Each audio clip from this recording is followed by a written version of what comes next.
საიდუმლო სფერობაზე მოხდა კიდევ ასეთი რამე. უფალმა აიღო ჯამი რაღაც საბანელი წყალი ჩაასხა და დაიარა და დაიწყო მოწაფეებისთვის ფეხის დაბანა. და ფეხი რო დაბანა, კითხა რომ ეხლა მიხვდით რა გავაკეთეო? თქვენ მე მიწოდებთ მოძღვარო და უფალო. მოძღვარს და უფალს მიწოდებთო და მე მართლაც ვარო თქვენი მოძღვარი და უფალი. და თუ მე მოძღვარმა დაგბანეთ ფეხიო, თქვენც ერთმანეთს უნდა დაბანოთ ფეხი. მე მაგალითი მოგეცითო სიმდაბლისაო და ნეტარნი ხართო თუ ამას გააკეთებთ, თუ ამას მიხვდებით და გააკეთებთ. ეს აი ჩვენ ერთმანეთის მიმართ კი არ უნდა ვითაკილოთ დაუშვათ, აი კესანეს დაუვარდა რაღაცა ჩანთა, კი არ უნდა თქვა რომ მე რატო უნდა ავიღო თვითონ აიღოს, არა შენ უნდა იჩქარო რომ მოასწრო ეს მადლი გააკეთე.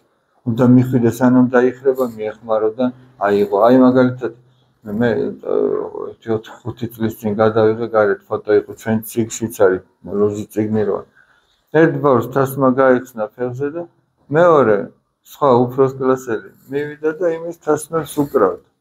აი ხო რაღაცა ესე იგი მან მოასწრო ეს მადლი გააკეთე. მოემსახურა, არ ითაკილა, არ თქვა რომ მე რატო უნდა შეუკრა ეხა მაგას თასმები გესმიდა. აი ესო ქრისტემ ეს მაგალითი მოგცა რომ დიდი ის კი არ არის ვინც ესე ზემოდან უყურებს სხვას, დიდი ის არის ვისაც შეუძლია რომ სხვას ემსახუროს. უფალი ამას ამბობს რომ ვისაც პირველობა უნდა ყველას მსახური ის იყოს. აი მაგალითად კლასში ვისაც ჩვენ პირველობა გვინდა უნდა ვეცადოთ რომ ყველას პატივი ვიცეთ, ყველას მსახუროთ, მაშინ იქნები დიდი და მაშინ იქნები პირველი.